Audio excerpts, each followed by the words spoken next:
All right. So today I have the real honor and pleasure of having you, Dr. Howard Eisenberg, here as my guest. Thank you so much for coming.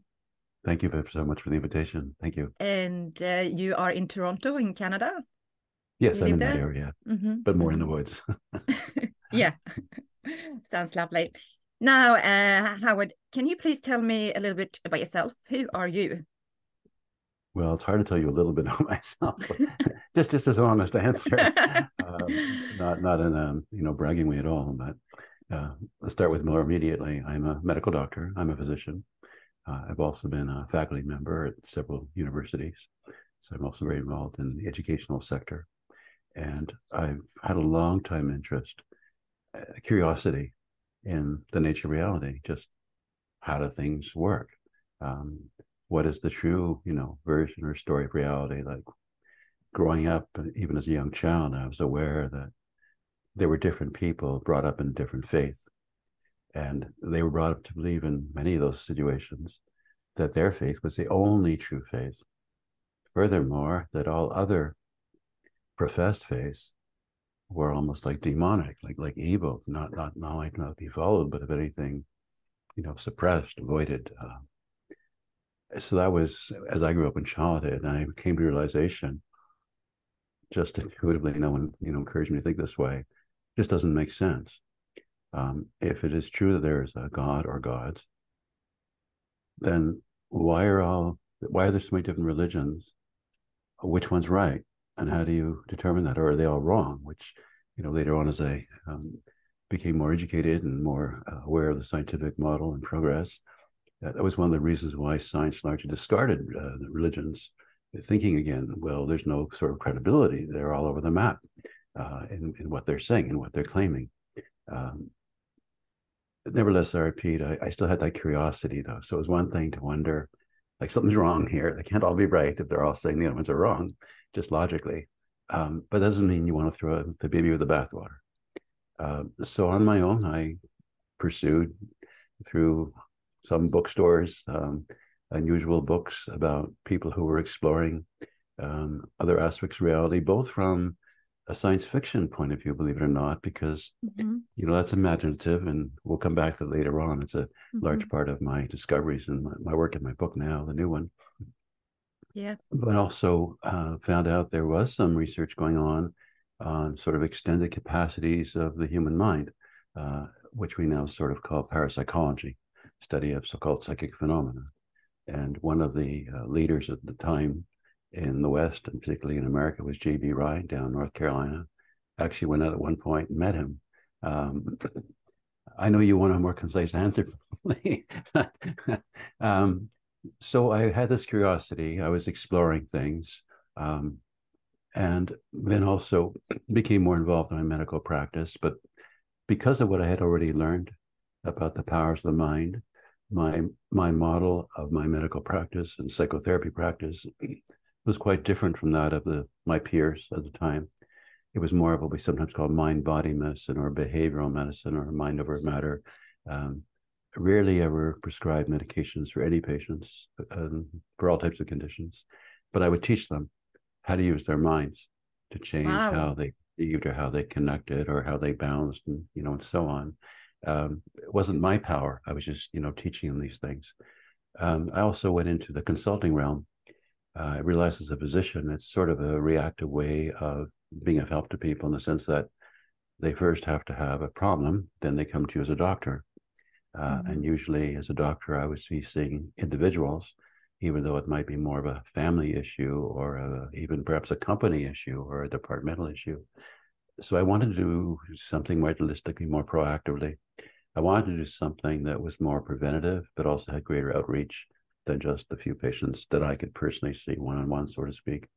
So I went into the corporate realm as a consultant, management consultant, and as a trainer. Worked up with a 1,400 international clientele, and that was on the side.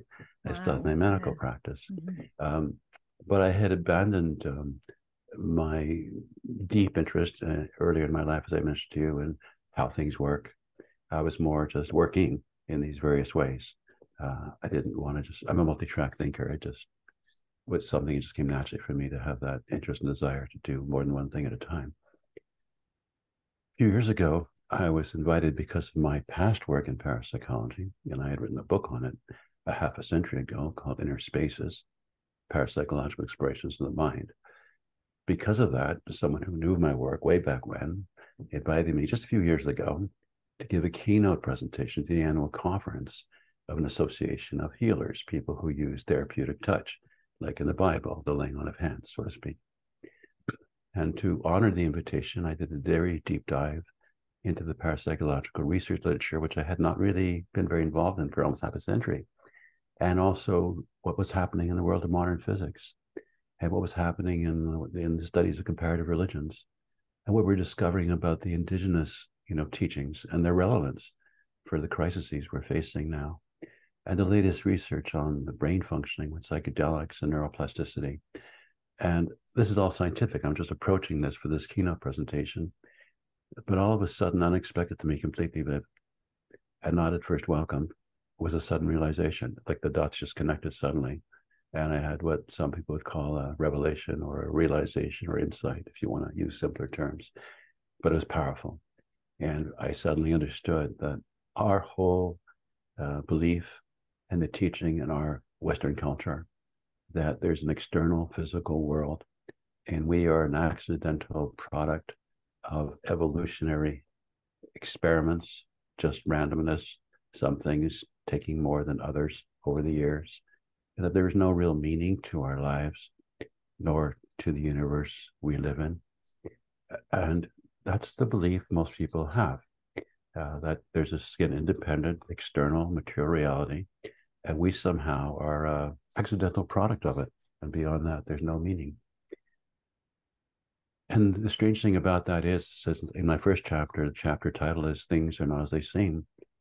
That belief people have is so contrary to reality. And we don't have to go too deep about that. But for example, what we call solid objects, and you can talk about anything in that regard. So maybe the desk, or the chair that we have right now, or the computer screen people may be using, we call them solid. And if you will say, knock it with your, knuckle or something, it feels solid. You hear the sound of solidity too. But in physics, we know, and this is not theory, we know it's more than 99.99999% empty space. And then you say, okay, but there's still some physical particles that fundamentally make it up. This is part of the belief in the external world. Except in modern physics, they're finding out there are no distinct particles that are the building blocks. There's only zones of probability. They don't exist until a human observes them. And this is what the physicists themselves are now saying. So some have called it, like the physicist Wheeler, we live in a participatory universe. It's not that we are simply a product of the universe. We are connected to the universe, and the universe also needs us for its existence. So let me go back to the insight. So this is all in seconds. Wow, very, very profound. But with that also came very heavy emotional sadness and fear. And it was like, oh my gosh, this means I'm all alone. Like all of this is just in one way coming out of my mind, my imagination. There is nothing physically out there. And that includes people too. It's just out of my mind. And that was horrifically, again, sad and scary, which I did not expect. Not the insight, not that feeling emotionally. But then almost immediately, fortunately, it expanded into something totally different. And I realized I'm not alone. I'm part and connected to everyone and everything. And now everything is different. So not only do I have this very different understanding of how reality works, it also helps me understand profoundly why our world, we call this the consensual reality, our waking reality, which is to me a level of reality, but a surface. Like if you look at the tip of an iceberg, you see the iceberg, but most of the iceberg, 2/3 at least, is below the water level. You don't see it. So this is what we're sort of more aware of in this level of awareness. And in this world, we are facing multiple existential threats. I don't want to go too dark here, but global climate change is a very frightening reality, even though some people are still deniers of it and think it's some conspiracy. It's all too real. Here in my area, Toronto, Canada, this last summer, we had some days when Toronto had the worst air quality index in the entire world from the fires of the Northern Canadian forests. I used to think of the forest as, the lungs of the planet and as a wonderful resource. And I actually chose to live in the trees I do right now outside Toronto. I never thought of them, so to speak, as a threat or so fragile. And yet I know still a lot of people are not getting it. They're not talking of such things. Some are suffering now from what's called, in my profession of psychiatry, eco-anxiety. I feel horrible for the young children who've had no say in the choices the adults have made, and not just historically the choices we've made, but the ones we're still making right now. When I hear of governments and corporations talking about, major reductions of carbon emissions in 10 to 20 years, I think it's insane. We need it right now. Right now. And why are we not? Why are we not Go ahead. talking about climate change? Why is that?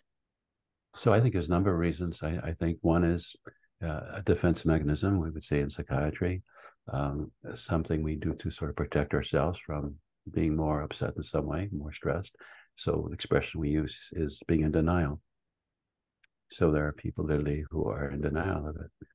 I don't mean by that they're actively thinking, that they just won't believe anything, or that they're protecting themselves, but it's like a subconscious defense mechanism. Also, as you know, there's so much information being shouted out at us right now, and I'll say in some ways manipulated because of the algorithms that are learning our, preferences and weak spots, so to speak, to capture us.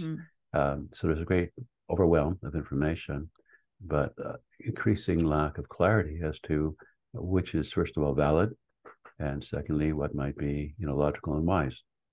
So it's confounding people's thinking. Another reason is that when we are very stressed, and I think most of humankind now is very stressed for various reasons, so global headshine is only one of them. But as we know, in part, that has immediate or pretty immediate ramifications. So there are a lot of what we're sometimes now called climate refugees from countries that have been devastated more so far by climate change.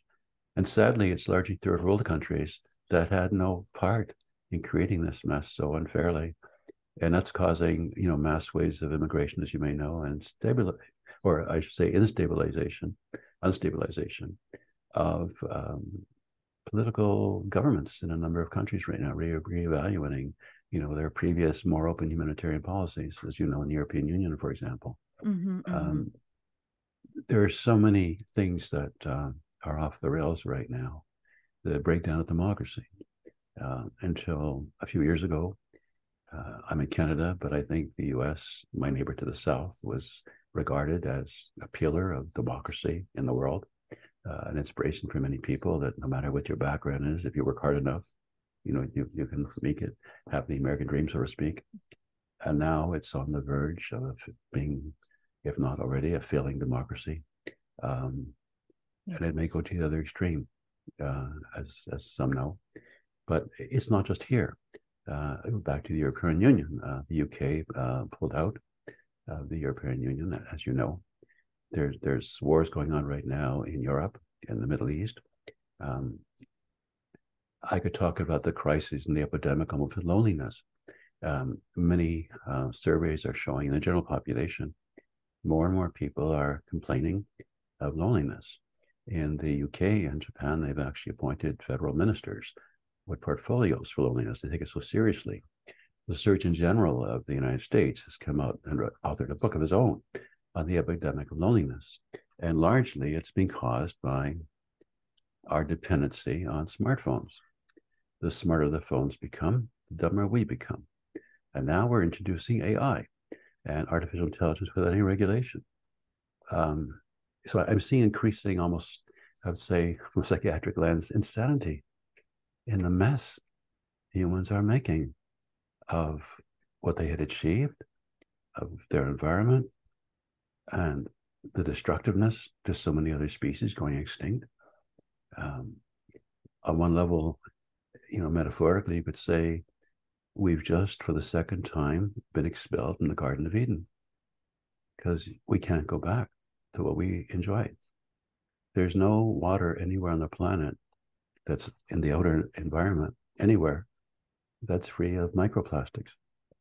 And who knows what else?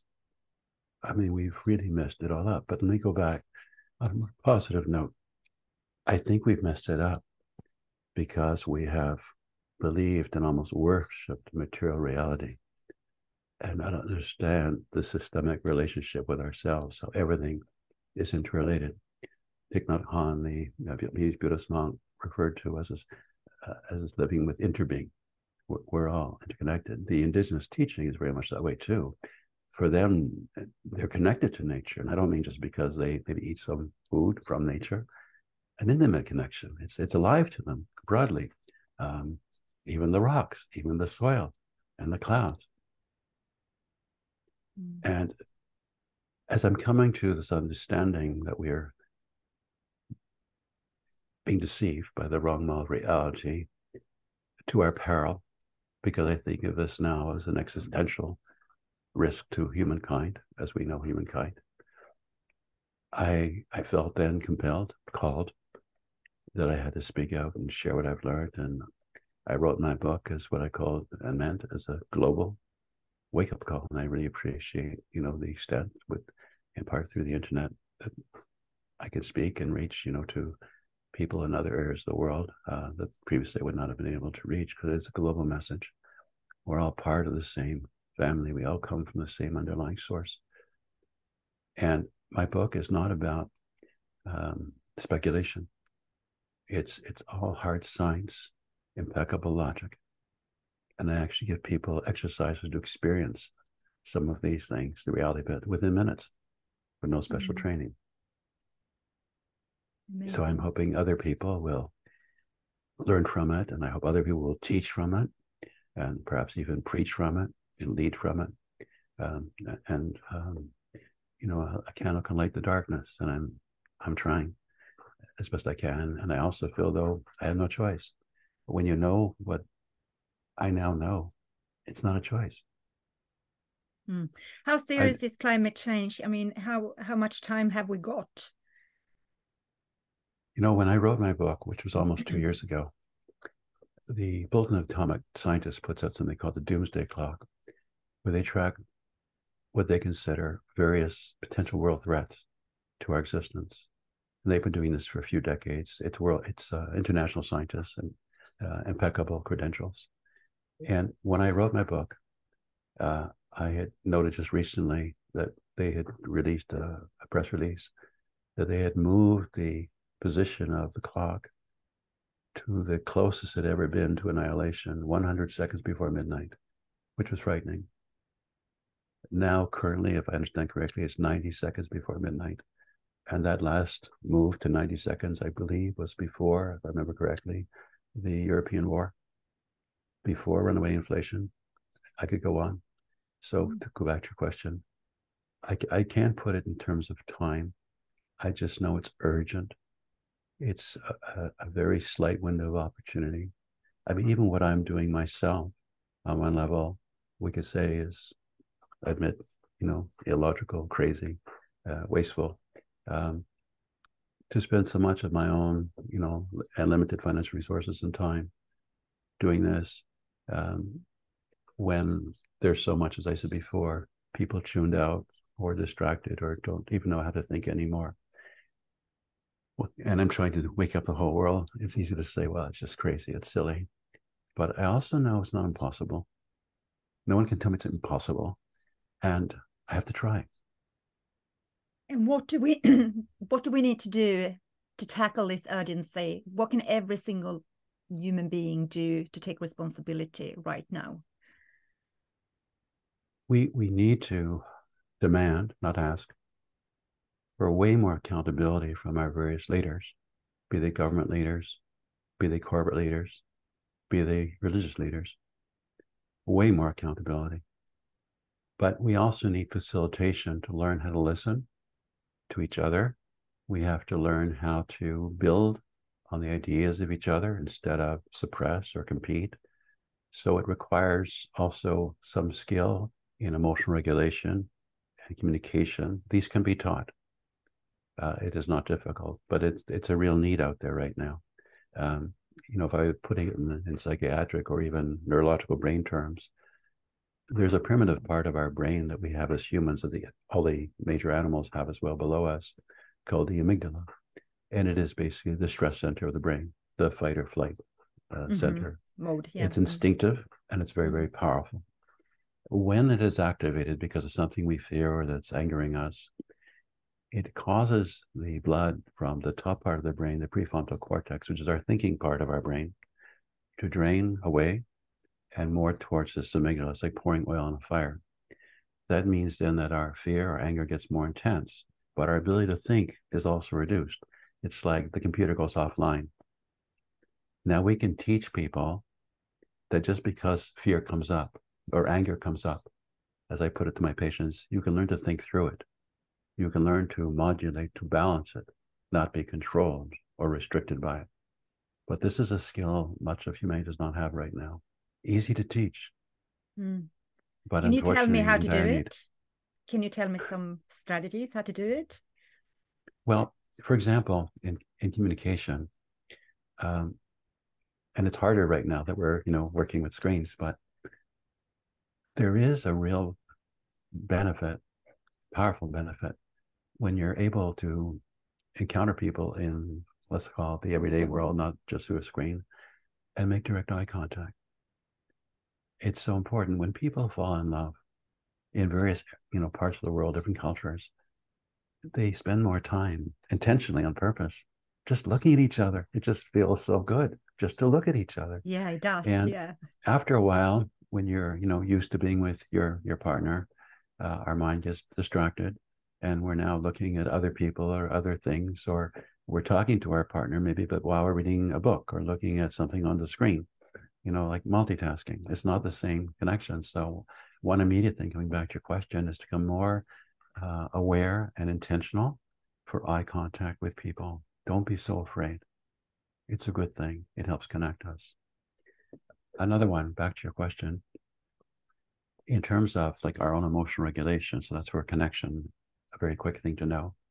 But for our own, again, emotional regulation, when we're upset or concerned by something, one of the fastest ways to calm down the nervous system, in technical terms, we call it down regulation of the nervous system of the brain, is a form of breathing, which is, again, very simple, and I can explain it right now. Broadly, I call this deep or abdominal or diaphragmatic breathing, different words. Nothing esoteric, but the roots of it are in many of the indigenous practices as well, many of the meditation practices. And again, quite validated by our understanding now also in Western medical science. Simply, it's this. You become more aware of your breathing in and out. And then I'll explain this to you first. And then you switch to a different pattern, which I'm going to explain now. You want your inhalation phase, your in-breath, you're taking air in, to be approximately twice as long in duration as the out-breath, as when you breathe out, the exhalation. And we also want a pause between you have taken an in-breath before you start breathing out. And then after you have, again, breathed out, exhaled, we want another pause a little longer, and then go back to the inhalation. One way to make it a little easier for people, so you're not using a clock and there's some accuracy of it, is to count in your mind as you're doing it. So for example, let's say with the in-breath, let's say we start with 4. 1, 2, 3, 4. And then 1, 2, 3, 4, 5, 6, 7, 8, and so on. Now, I'll explain what that's doing to your body internally. And I repeat, this is not speculation, we know this. The largest nerve in the human body is the vagus nerve. Most nerves only go one way. It's like a one-way street. So you have a sensory nerve, which brings information from some part of your body to the brain. And we have nerves that go from the brain to the muscles, for example, to allow us to move. But the vagus nerve is a two-lane superhighway. It goes in both directions, up and down. When you change your breathing the way I just explained, you're stimulating the vagus nerve. And the vagus nerve is like, if you like, the braking pedal in a car. It slows down the activity, the excitement in the brain. Doesn't knock you out. You have still alertness, coordination, but the overwhelm, it's like, a volume control. It's too loud, lower it. And it does it within a minute or two. It's fast. Okay, so that's a quick emotional self-regulation skill. I could go on, but those are two, immediate. Wow, that's great to know. I think, and the vagus nerve is so crucial as well for our thinking, right? That's right. And while we're on that too, another part I'll bring into it, relating part of your question and also what I've discovered in my book, is about the role of the heart. So as I said, we have been taught the wrong model of reality of believing that there's an external, independent physical world. We've also been taught the wrong model of scientific understanding that our mind, our consciousness, comes out of the head brain. There is no evidence at all that the head brain produces consciousness. That's a pretty dramatic statement, but I mean that. There's none. There's no evidence. All we have is what we call correlational evidence, meaning that if you stimulate a certain part of the brain with an electrode, for example, something maybe will change in what the person reports they experience or some movement the body may make. That's what we call correlational evidence. Or a drug, again, may alter again someone's sense of consciousness or how they can work with their body. But that does not mean that the head brain is the source of our consciousness. If you accidentally spill something on your computer, it may not work, but it doesn't mean that no one else can not access, the internet or the other person, you were maybe in a meeting with through a Zoom call or something like that, because the signal is not coming from your computer. Your computer's just picking it up, just interpreting it to you. And there's great evidence to show, again, RP, that the brain is not the source of consciousness. It's more like a filter, somewhat like a radio, actually. It receives and filters. When I say filter, meaning it restricts. Mm-hmm. And things like meditation and psychedelic drugs, when used properly, expand or loosen those filters. So there's a different awareness, different level of consciousness, that people are able to experience. We're still staying with more conventional understanding in science. So as I said, the notion that the head brain is wrong, but even more fundamentally, the notion that the brain in our head is the brain of our body is wrong. Just speaking in simple physical terms right now and basic science. This is not anything speculative, but it's the type of things I went into and, sharing in my book. So in reality, all humans have at least 3 physical brains. We have a head brain. We also have a heart brain. And we also have a gut brain, sometimes called the microbiome. The microbiome is composed of trillions of bacteria. Collectively, they have more DNA, more genetic material than we do in our so-called own human body. The microbiota can also secrete the so-called, neurotransmitters that we think of in the brain. For example, the most popular types of antidepressants in psychiatry are ones that work on modifying serotonin function in the head brain. However, 90% of serotonin is actually manufactured and secreted by the bacteria in our guts, in the large colon, not in the head brain. Wow. So the heart, we now know, has its own nervous system. It has actual neurons. It has its own memory system. The heart has more nerves that go up to the brain that can modify the head brain function, and the head brain can modify the heart function. The heart can also secrete the powerful love hormone, oxytocin. And there's some evidence the heart might be like a portal to an intuitive awareness, to our deeper level of connection with everything. So to also become more guided by the heart. There's expressions like, warm-hearted people and path of the heart. Maybe there's deep truth and wisdom in that. I think there is. So if we also guided ourselves more by path of the heart, and what does that mean? Well, to come back to conventional science too, I try to integrate it all as you're hopefully, It's brilliant. capturing, love it. and I'm hoping not overwhelming you or your No, listeners. I love it. It's very enjoyable.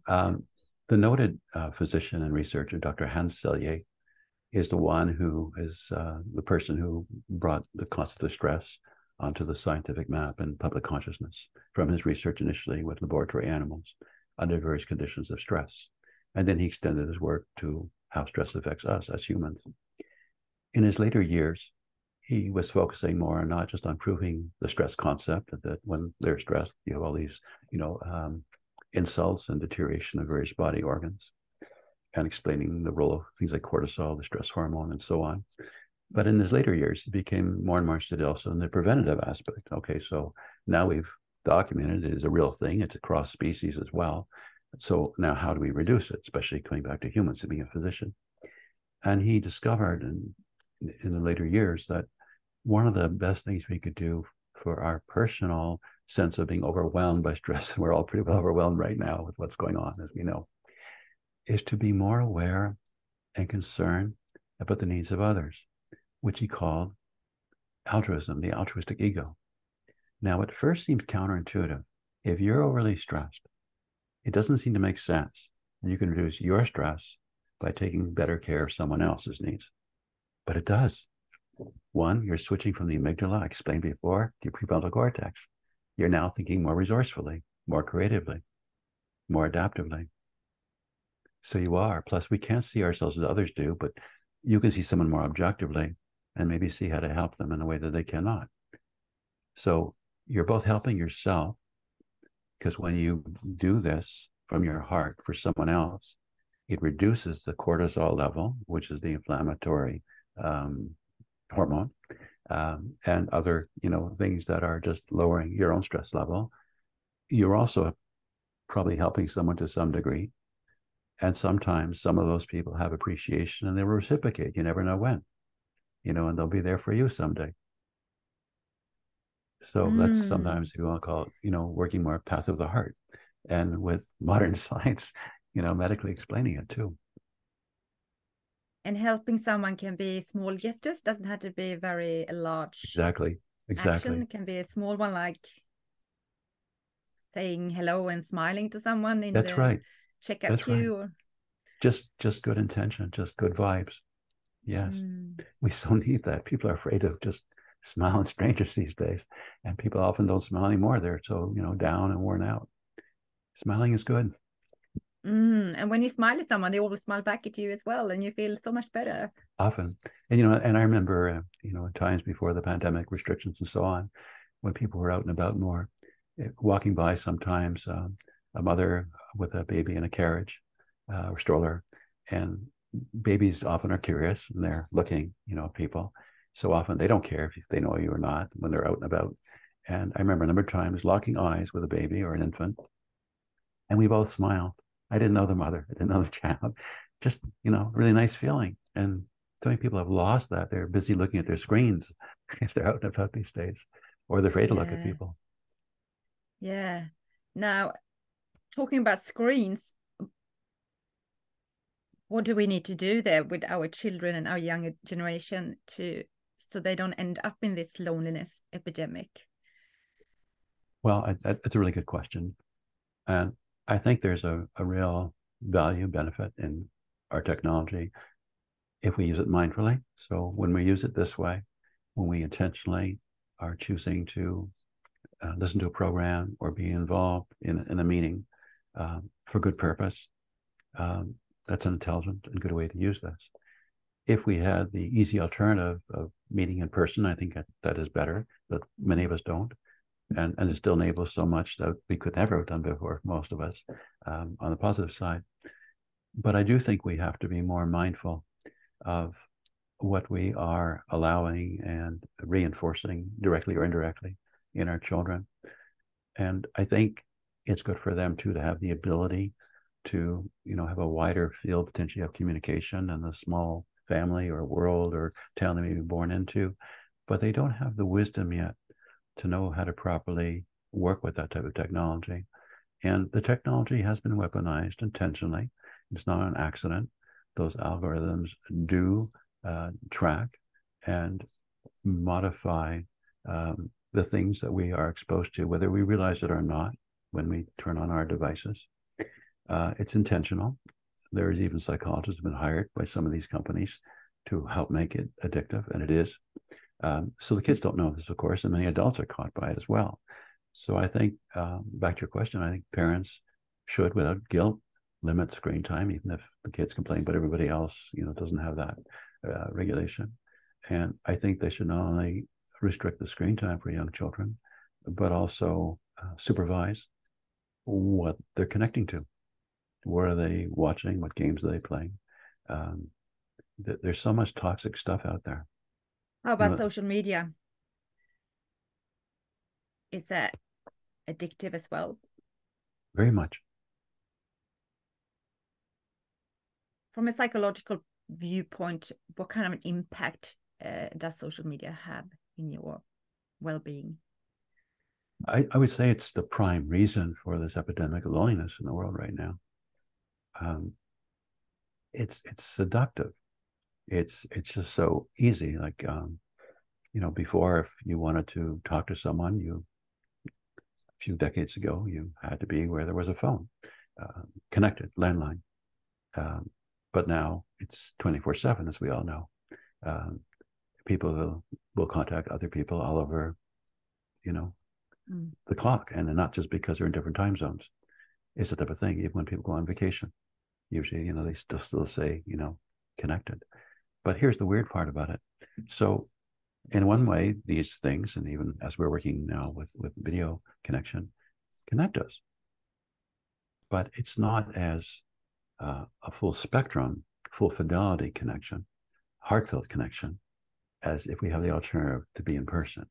And many people, because it's so easy to rely on, the phone as a way of texting for communication, they're losing the appreciation, especially younger people who didn't grow up with what some of us, previously experienced, with more informal socialization. So they don't know quite what they're missing. But for example, I find it amusing, but to me also demonstrates how addictive this is. When people are in an active text communication with someone else, so in other words, you send a text, you got to reply right away. You reply to that one. So it's not just like, it's asynchronous. You've sent it and you'll wait till the next day or whatever they may reply. But when that's going on, you're doing with your phones, and you're not using your phone as a phone. And to me, that again is crazy, but it's just how addictive it is. And let me explain a little more of the science behind that, why I say this to you. When we are in face-to-face communication without screens in the everyday world, approximately 92% of our communication, both ways, is what we call body language. Only approximately 8% is verbal, is the words. Even the modulation of our voice, which is part of body language, counts for about 30% of the impact of how we're communicating. So in other words, not just the words, but the way we speak, the way we modulate the words, has more than 3 times impact on people than the words themselves. But when you're texting, you lose all that modulation, all that, finesse, subtlety, and it's not unimportant. It doesn't feed the heart. It's just feeding like more of a computer way of thinking. And as we're moving more and more into an AI world, and very rapidly, as you know, like almost at light speed, it's being more and more addictive. Because if it can give you an answer right away, if it can save you employees, like, why not? And also everybody else is doing it, you have to do it too. And ultimately, what's going to control us? I mean, we're already too heartless. And the thing about the texting is so easy to get a misunderstanding and end up in a conflict, right? Because you don't have the emotional, so it's just words, and depending on your own state of mind, so it will create more conflict than scary. So I think when it is safe in terms of infectious diseases or whatever, or political things that are going on in the world, if we we need to have more in-person connection with people. So even back to the phone, being realistic about modern life right now, if you're using your phone and you're in an active text going back and forth, use it to speak. It's much richer. It's much more meaningful, much more nurturing. So some of these simple things like eye contact, an example I just made the phone, doesn't have to all be so profound. It's almost like the younger generation is scared to talk on the phone as well. It's too close. They almost have like that fear of speaking. And they're going to be so vulnerable to AI. And how will that show up? More psychopathic behavior. People just not caring at all about the consequences on others. What's happening even to their own quality of life. Becoming actually machine-like. And in a way you could say that, it's happening weird enough to humanity. We're becoming less human, more machine-like. Is that due to greed from the larger corporations in the world? I think there's two great emotions that drive most of us right now. Fear, and the other one is greed. Yeah. The indigenous teaching here in America, known as the law of 7 generations, is something that I think, again, I have it in my book, we need to go back just to wisdom. And what it meant was, if a person, a family, a tribe was to make some major decision, they would try to think out in advance the implications, the consequences, 7 generations into the future. Whereas we, by contrast, are almost totally captivated by short-term greed. Just because we can do something, just we can get something, we go for it. Can I really afford it? Is it really healthy for me? Is it really fair to others that I've taken it from maybe someone else could have had it? Or the workers were exploited to produce it. Is it fair for me to use it when they've been so exploited? And so on. We just don't have those considerations enough. So we need to rebuild the world. Everything Yes. is sort of falling down right now, and we need to rebuild it. So yes. So we as men can thrive and be yes. more in love and enjoy our lives and have less stress. Yes. And I think it's possible, as I said, I don't know what the odds are of my succeeding. I also don't care. I know it's possible. And that maybe brings us into the realm of imagination now, coming back to this. As people are also spending more and more time either on smartphones or just on the internet with their screens, they're more and more, again, focused on the outside. And I've already explained the belief that the reality is in the outside is wrong, let alone, if it's coming through electronic media or something more tangible. But many people think that there's so much out there right now that's free. Why not, take advantage of it on the internet in various ways and various apps? And many of them are free, but there's still a cost to us, which most of us don't appreciate. And the cost is to our attention. They're attention grabbing. We're losing control of our own attention, which is fundamental. Now, let me go deeper and to explain what I'm getting at. Contrary to what we've been, again, taught, progress in Western science has not been through laboratory methodical experimentation. It's been through more things like dreaming. In fact, everything ever invented, in terms of scientific discovery or mechanical inventions, everything has come out of imagination. Everything. And in my book, I give a number of prominent examples of very famous scientists, inventors, who openly, have shared that that's how they discovered what they discovered. Even people like Einstein, who many would consider, mathematical genius for his discoveries in physics. But his understanding, his research in sense in cosmology and physics began when he was young at age 16. And it began by imagining riding on a beam of light through the universe. That's how he started. And in my book, I expand on many other examples which we are so contrary to what we've been taught, what we've assumed about how things are discovered. So this comes back to the neglected power of the imagination and why, I've titled my book, Dream It to Do It. Mm-hmm. Envisioning things, bringing forth things can be a form of manifestation if you know how to work with it, which again, I tried to explain. So I'm not just trying to wake up people in the world with my wake up call, as I put it, to all go like scream, oh my gosh, this is horrible. No, the opposite. Like wake up out of the nightmare and let's now again make it a better world. Mm. And we could follow more the old wisdom of the golden rule. Do unto others as you have them do unto you. It's simple, isn't it? Treat others we as you tend want them to treat you. Why do we complicate things so much? Another problem we have, going back to part of your earlier question too, is our egos. Ego separates us, both protectively. We don't want to be embarrassed. We don't want to be neglected or outshone by somebody else. But it's also not enough for most of us in terms of ego to just kind of, make it or keep up with things. Many of us also want to have a little more than others. And that may mean not playing by the rules, to have more. And it may mean, in some cases, in criminal cases, intentionally stealing, taking, or preventing someone else having something. It makes us overly concerned about how other people see us, not how we really are inside, but how they see us. So like the image becomes more important than, the internal reality. And that again is ego. And so we need to learn that our fundamental problem right now, aside from believing in the wrong model reality of it all being outside material, our fundamental problem is the divisiveness we have. We need to come back to the realization humankind is one, and more profoundly, we're one with the whole universe.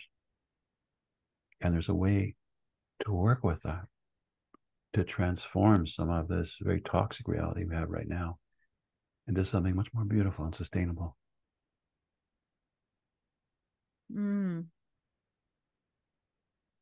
So how can people, if they feel like they're driven very much by the ego, how can they reduce their ego, become more aware? And how do you connect more to your heart if you are, in your head and in your thoughts? And have you got some ideas for people to? I mentioned before the expression, at least here, of somebody being warm-hearted. You want to feel a warm-hearted person, a warm-hearted embrace, warm-hearted sentiment. If we learned to tune in and feel people more from that level. So, for example, if I asked you right now while we're just talking, to think of someone or some people you have loving feelings for, you can almost feel a difference in that area. And if I asked you the opposite, think of some people, as you know right now, either in your personal life or on the world stage, who you might feel almost hateful towards. Different feeling. Soft, hard. It's subtle, but we can learn, to be guided by it. Again, path of the heart. No one wants to feel fear. Don't you agree with that? Do you think we enjoy feeling fear? No, I don't. But I think there are certain, unfortunately, fairly powerful political leaders who purposely know how to stoke fear and control people by doing that. As I explained, when the amygdala is activated from fear, it deactivates the prefrontal cortex, the thinking part of the brain. It goes offline. And I think it's totally intentional. And then what they do is they flip the people from being in a fearful state to get their ear and to then marshaling their anger. When we feel fear, we feel weak, all of us. When you feel anger, strange enough, you feel strength. I mean, it doesn't mean you're going to solve, whatever problems you might be confronting, but it's a stronger feeling. So when he converts people, first he store people, they stir up the fear, and then when you convert that to anger, and you direct it, you can then use that as a very, unfortunately, powerful force to disrupt, the rightful leaders or institutions of democracy and so on. And that's what we're seeing in the world right now. So no, we don't want it, but there's certain, again, malicious people who do want us to feel it, and they're purposely stoking it very intentionally. And it works. And what big role has media to do with the fear? Media makes it much worse because media mainly focuses on the negative things, the problems in the world, not with solutions. I mean, one thing, there's a problem in here, but also a solution, or good people are working on it. It's more like, when people sometimes are on the highway and they pass a bad road accident, some people will slow down just to look, just to gawk, not to help, just to look. Or if they're in an area where there's maybe a burning home, sometimes again they just stop to look. Not, is there anything we can possibly do? Do the people need shelter? Do they need some clothes? If they had to run out of their house and so on. Why is that? Is that because they have the fear, or is it? Why wouldn't you help if you see someone in need? Or Because it can have this divisiveness, because we don't feel the connection, and we don't, think of back to the wisdom of the golden rule. Like, if that happened to me, what would I want my neighbors or passerbys to do? Similarly, as you may know, there's been a lot of assaults in public. Some of them are videotaped and put on the internet. So instead of helping, they're filming it and sharing it for publicity. It's so distorted. What have been your biggest fear in your life so far?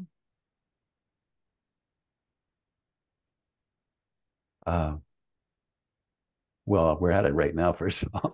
So, we all have challenges you go through life. But I don't remember ever having, the level of that concern that I have right now. I mean, I lived through things like the Cuban Missile Crisis, which for a while we were maybe on the verge of a nuclear war, and some other things that were very destabilizing. But no, I mean, I'm at the red level of alert right now. You asked me earlier, how much time do we have? I said, I don't know that we can talk in terms of time. I'll just say right now, there's a window of possibility. I don't know if it's months. If it's years, it's not many years. So again, when I hear these government corporate leaders talking about their 10 and 20-year plans or repeat to reduce carbon reductions, it's insane. That is so off the reality of what we need.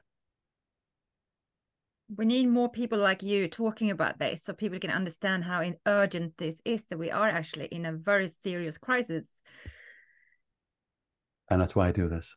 And that's why I said when we started, you could ask anything, whatever I can share. It's helpful. I'm doing whatever I can. And let's talk about just the stress, for instance, the implications stress has on the human being. Can you tell me a little bit about that? Well, one of the things that stress can cause too, and is a very high level globally right now, and again, with things that keep happening, it's going up and up, unfortunately. So there's an expression, which is not a scientific expression, but it's a common complaint of the people. They call it brain fog, where they really feel that they can't think as clearly. They make more errors. They need to take more time to rest.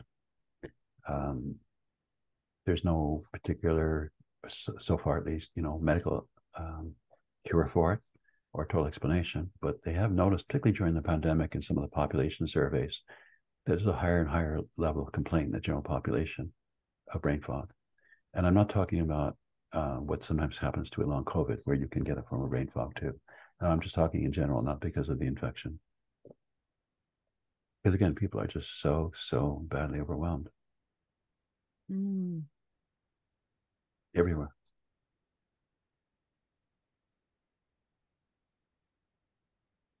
Does it lead to depression as well? Do you get depressed? If you have brain fog, do you end up having depression as well? Not necessarily. Any correlation? Well, first of all, in depression, it does affect cognition. So it's not just like an emotional thing where people feel sad. It does affect their thinking ability as well. But no, it doesn't mean the opposite is true too. It doesn't mean that brain fog has to be associated with depression. No, it's more cognitive function, not emotional. Their ability to think is impaired. So when you put all this together, ego, impaired thinking, so much false information and manipulation out there, it's quite a mess to navigate through. But it's possible. Very toxic cocktail, right? Yeah.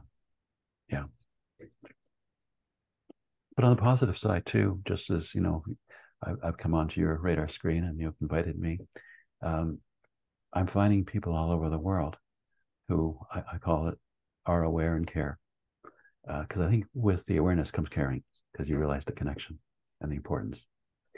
And so I'm hopeful that way too, that some of the people like yourself I would have never perhaps met before.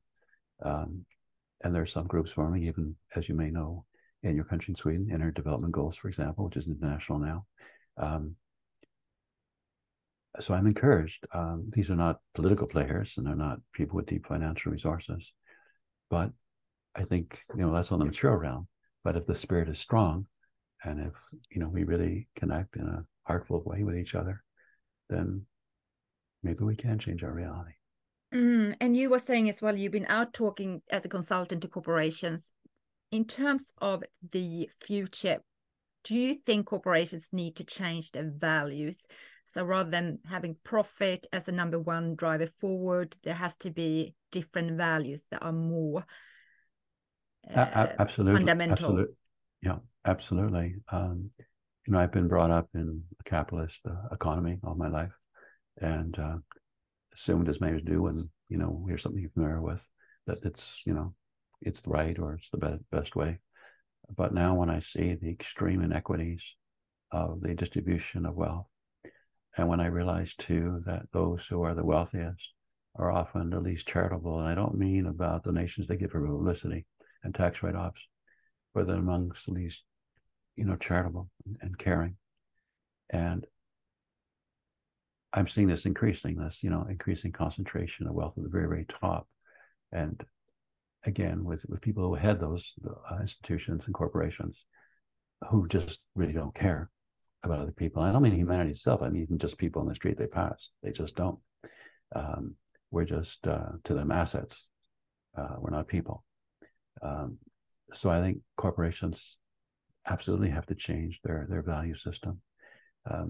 Many years ago, I was involved as a consultant for a while with an association in the US called the Business of Social Responsibility. And they had, I believe, a dual bottom line. This is many years ago. So one was return, to stakeholders, so the investors of the company profitably. But the other one was also returned to their communities. And that was part of their mission statement. That was part of their obligation. And I think they even put it partly in financial terms too. I don't remember the exact figures. It's years ago again, as I said, but I think they were giving an actual percentage of their net profits every year for various community initiatives. It was not for advertising. It was not for marketing. It was genuine efforts to give back. So I think we need more of that.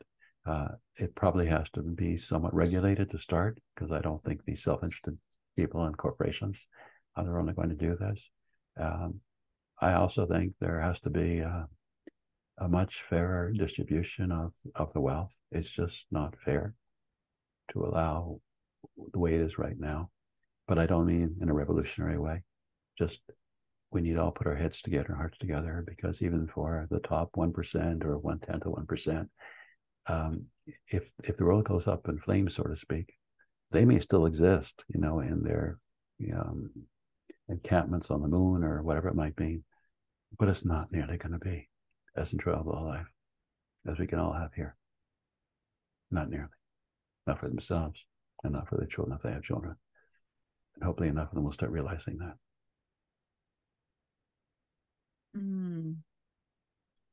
What's your viewpoint on small businesses? Do we need more entrepreneurs in the future?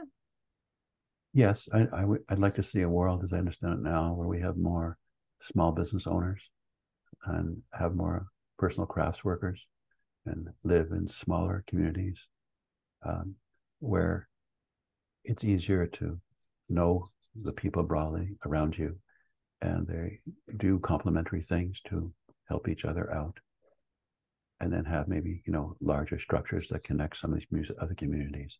But I think we have to really enrich it, the community level.